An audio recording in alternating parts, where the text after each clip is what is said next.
Net neutrality, I suspect if I asked at random 10 people in this room what it was, I'd get 10 different answers. And so I always like to try to put it in context as we're talking about it. I think what most people would say when they talk about net neutrality, what they're representing is that the idea that whatever content I want to get to on my smartphone or on the internet, I ought to be able to get to it. And nobody ought to be a gatekeeper for that. So don't block my content. That's number one.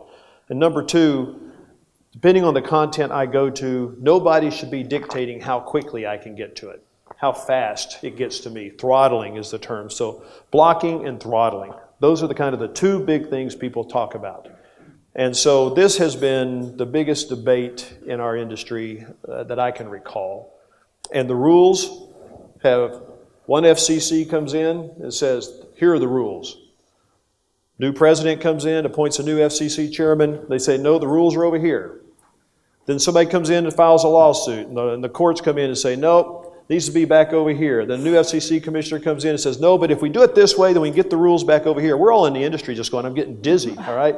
I don't even know how to invest here.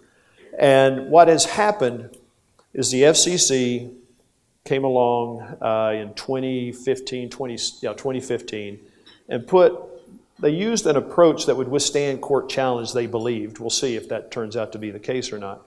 But they used an approach that said, we're going to take rules that were written in the 1930s that gives the FCC the authority to do what this particular FCC was trying to do. Some old rules, they were rules written for the black dial telephone, seriously, in the 1930s. They said, let's just take that regime and put on top of the internet and wireless technology. Now, while I'm not suggesting that was the FCC's intent, what the FCC now has the authority to do was they could regulate every facet of wireless and the internet. That seemed like a really bad idea to us. And so a new FCC comes in and says, no, it doesn't work, and they took that off. And so now people are saying net neutrality is gone. And in fact, I had a woman come up to me, I was in New York, and she was 30-something years old. And she asked, are you familiar with this net neutrality thing? I'm kind of familiar with it. And she said, I'm scared to death. And I said, what are you afraid of? That it's going to go away. And I said, and then what? What is it that frightens you? She said, I don't know. Can you tell me? And I said, nothing. Nothing will happen.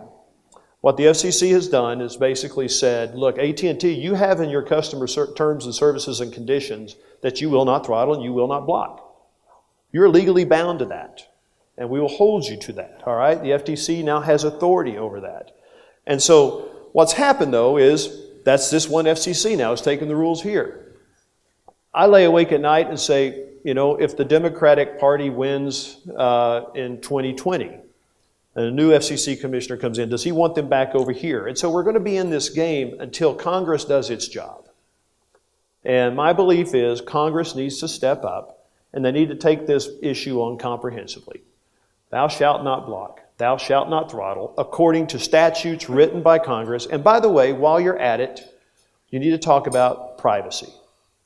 What can companies do with customer data? What can all companies, not just ours, but all companies, what can they do with the customer data? What are the rules of the road around privacy and customer privacy? Just take all of this on. Let's get one set of rules. Let's turn the industry loose and say, now then, we have stability, we have predictability, go after it, let's get after it. So our position has always been one.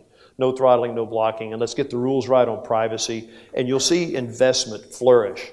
But a world where we're just sitting here pivoting back and forth, playing ping pong with really major implications to industry, I think is just not wise for us as a country on something this important. So we're pushing hard to get Congress to do something.